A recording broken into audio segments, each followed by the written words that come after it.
السلام علیکم ورحمۃ اللہ تعالی وبرکاتہ۔ ناظرین، مجھے امید ہے کہ آپ سب خیریت سے ہوں گے۔ آئیے سب سے پہلے مفتی سلمان اظہری صاحب قبلہ کا یہ بیان سنتے ہیں اور جانتے ہیں کہ میرے آقا کریم صلی اللہ تعالی علیہ وآلہ وسلم نے بیت المقدس اور وہاں کے ارد گرد جو لوگ رہتے ہیں ان کے بارے میں کیا ارشاد فرمایا تھا۔ آئیے بیان سنتے ہیں اور اپنے سبھی دوستوں کے ساتھ بھی شیئر کرتے ہیں۔ کیوں نہ اثر کرے کہ میرے آقا صلی اللہ تعالی علیہ وسلم نے ارشاد فرمایا، بیت المقدس جس زمین پر آباد ہے، حضور پاک صلی اللہ علیہ وسلم کے فرمان علی شان کا مفہوم ہے سید البقاع، یعنی زمین کا جو سردار علاقہ ہے وہ بیت المقدس کا علاقہ ہے۔ مسجد اقصی جہاں پر آباد ہے اس کو سید البقاع کہا گیا ہے، اور یہ بھی روایت میں ملتا ہے سید الصخرہ، گنبدوں میں اگر کوئی سردار گنبد ہے تو وہ بیت المقدس کے لیے کہا گیا ہے۔ اور قرآن نے یہ فرمایا الذی بارکنا حولہ، مسجد اقصی کے متعلق فرماتا ہے رب تعالیٰ کہ وہ مسجد اقصی جس کے ارد گرد ہم نے برکتیں رکھی لنریہ من آیاتنا، تاکہ ہم اپنی نشانیاں انہیں دکھائیں۔ تو یہ اللہ تبارک و تعالیٰ کی اس مقدس سرزمین جس کو ارض مقدس کہا گیا ہے، نام ہی میں مقدس موجود ہے، اور یہ آج سے نہیں بلکہ روایت میں ہے خانہ کعبہ کی تعمیر کے فوراً بعد حضرت ابراہیم علیہ السلام نے بیت المقدس کی تعمیر فرمائی، اور ہزاروں انبیاء اکرام علیہ السلام کا وہ قبلہ رہا اور وہ ان کی مرکز عبادت بھی رہا، اور ایک نہیں تقریباً 30,000 کے قریب انبیاء اکرام علیہ السلام مسجد اقصی کے ارد گرد دفن ہیں، آرام فرمائیں۔ جہاں اللہ کا ایک ولی دفن ہوتا ہے وہ برکت کی جگہ ہے، اور جہاں 30,000 نبی دفن ہوں، اور وہ بھی اولو العزم پیغمبر حضرت ابراہیم علیہ السلام، حضرت اسحاق علیہ السلام، حضرت یعقوب علیہ السلام، حضرت موسیٰ علیہ السلام، حضرت زکریا علیہ السلام، یہ سب وہ انبیاء اکرام علیہ السلام ہیں جو رسولان اعظام بھی ہیں، شریعت والے ہیں۔ یہ سب بیت المقدس کے ارد گرد ہیں، یہاں پر کچھ بھی اثر ہونا پوری دنیا پر بھی اس کا اثر پڑتا ہے۔ صحیح۔ اور آج ہم دیکھ رہے ہیں جو حالات پوری دنیا میں پیدا ہوئے ہیں، اور چاہے وہ یورپ ہو کہ امریکہ ہو، افریقہ ہو کہ رشیا ہو، عرب ممالک ہو کہ ہند ہو، ان سب کو کچھ نہ کچھ کہنے کی آج ضرورت پیش آ رہی ہے۔ کیوں؟ اس لیے کہ وہ ایسا سینٹر ہے، ایسا تقدس ہے وہاں پر جس میں پوری دنیا انوالو ہو ہی جاتی ہے، اور برسوں سے لے کر وہ جنگ کا میدان رہا، اور حضور پاک صلی اللہ تعالیٰ علیہ وسلم نے بیت المقدس کے لیے کیا فرمایا؟ صحابہ نے جب اس زمین کے بارے میں پوچھا تو میرے آقا نے فرمایا وہ حشر و نشر کی جگہ ہے، حشر و نشر کی جگہ ہے، یعنی قیامت کے قریب سارے لوگوں کو ادھر ہی ہانک دیا جائے گا اور قیامت وہیں آنی ہے۔ حشر و نشر کی جگہ ہے، حضور پاک صلی اللہ تعالیٰ علیہ وسلم نے فرمایا، اور فرماتے ہیں میرے آقا ہو سکے تو تم جا کر اس میں نماز پڑھ لو، اس لیے کہ اس کی ایک نماز دوسری مسجدوں کی 1000 نمازوں سے افضل ہے۔ یہ مسجد اقصی کے متعلق میرے آقا صلی اللہ علیہ وسلم کا فرمان علی شان ہے۔ پھر صحابہ اکرام نے پوچھا کہ اگر کوئی جا نہ سکے میرے آقا بیت المقدس اور نماز پڑھنے کی اس کو استطاعت نہ ہو وہاں جا کر تو کیا کرے؟ حضور اکرم صلی اللہ علیہ وسلم نے فرمایا کم از کم تیل کا ہدیہ تو بھیج دے تاکہ وہاں چراغ جلانے کے کام آئے۔ یہ حدیث پاک میں ابن ماجہ کی حدیث ہے۔ نبی کریم صلی اللہ تعالیٰ علیہ وسلم کے اس فرمان علی شان کے مطابق میں آج آپ تمامی حضرات سے یہ گفتگو کرنا چاہوں گا کہ میرے عزیزوں، یہ صرف فلسطین اور اسرائیل کا مسئلہ نہیں ہے، یہ اسلام اور کفر کا مسئلہ ہے، اور پوری دنیا کے لیے، پوری دنیا کے لیے اگر وہ حقیقت کی نگاہیں رکھتی ہیں، چاہے وہ کسی بھی قوم سے وابستہ ہو، چاہے وہ کوئی بھی دین اور دھرم سے تعلق رکھتے ہوں، میں ان سے کہتا ہوں اگر اینک تمہارے اوپر جھوٹ کی نہیں پڑی ہے تو آنکھیں کھول کر دیکھ لو ظلم اور بربریت کس جگہ ہے اور حق کے لیے لڑنے والے کون ہیں۔ یہ ہر ایک منصف مزاج آدمی بھی آج پہچان سکتا ہے کہ کون نہتہ مارا جا رہا ہے اور کون سپر پاور طاقت پر کھڑے ہو کر اپنے مظلوم ہونے کا دعویٰ کر رہا ہے۔ ہر دنیا کا انصاف پسند آدمی آج بول سکتا ہے، لیکن یہ دور بھی امتحان کا ہے۔ جتنے کیڑے مکوڑے دل میں بغض و عداوت رکھتے ہیں اسلام کے، وہ ظالموں کے ساتھ کھڑے ہوئے نظر آتے ہیں، آج ظالموں کے ساتھ کھڑے ہوئے نظر آتے ہیں۔ نبی کریم صلی اللہ تعالی علیہ وسلم نے فرمایا، مسلمانوں آپ اپنی اوپینین، اپنی رائے کیا رکھتے ہیں یہ بہت امپورٹنٹ ہے۔ دنیا کیا کہتی ہے اس سے مجھے غرض نہیں، تمہارا تعلق تمہارے نبی پاک کے فرامین سے ہے۔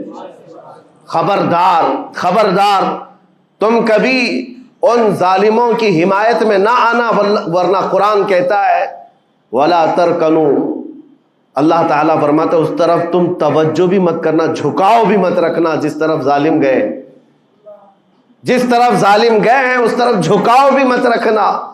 اور آج کہیں ایسا نہ ہو کہ دنیا تمہارے پاس بہت آ گئی، چکا چوند دنیا دیکھ کر، جیسے امارات والے ہوئے، متحدہ عرب امارات، دبئی جیسے آج انٹرنیشنل سٹی ان کے پاس مل گئی ہے، پوری دنیا وہاں پر تجارت کرنے لگ گئی، بحرین جیسے کنٹریز، ان کے پاس دنیا کی فراوانی آ گئی، تو آج وہ یہ سمجھنے لگ گئے کہ ہم کو مظلوم اور غریب فلسطینیوں کی مدد میں بات نہیں کرنی چاہیے، جو سپر پاور طاقت ہے اس کے ساتھ کھڑا ہونا چاہیے، کیونکہ ہماری ٹریڈنگ کا مسئلہ ہے، ہماری تجارت کا مسئلہ ہے۔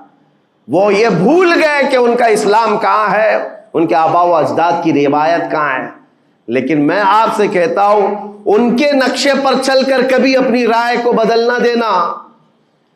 بعض مسلمانوں میں یہ گفتگو پھیلی ہوئی ہے کہ کیا ہم ہی مسلمان ہیں ہندوستان کے، کیا ہم ہی لوگ ہیں جو اپنی رائے بنائیں؟ وہ بڑے بڑے لوگ ہیں، عرب لوگ ہیں اور بڑے بڑے مشائخ ہیں وہاں پر، ان لوگوں نے رائے الگ بنائی ہے، وہ دنیا کے اور پیسوں کے پجاری بن گئے ہیں، ان کے ہاں نفس غالب آ چکا ہے اور شیطان کا ان کے اوپر غلبہ ہے، وہ حق نہیں دیکھ رہے ہیں۔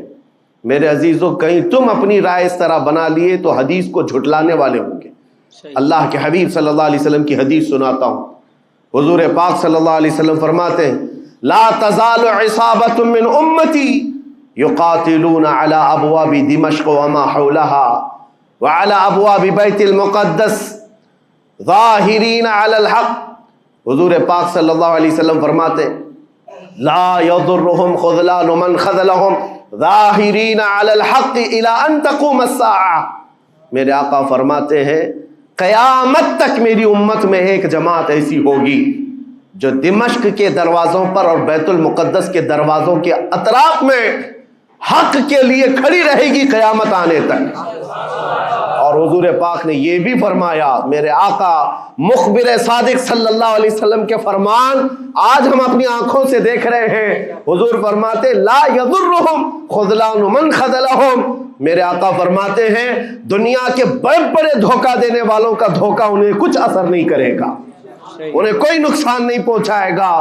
آج بڑے بڑے پیٹروٹ میزائل داغ کر کے اگر وہاں کے علاقوں کو ختم کرنے کا دعویٰ کر رہے ہیں تو مجھے میرے نبی کے فرمان پر یقین ہے یہ کبھی نہیں ہو سکے گا، کبھی نہیں ہو سکے گا۔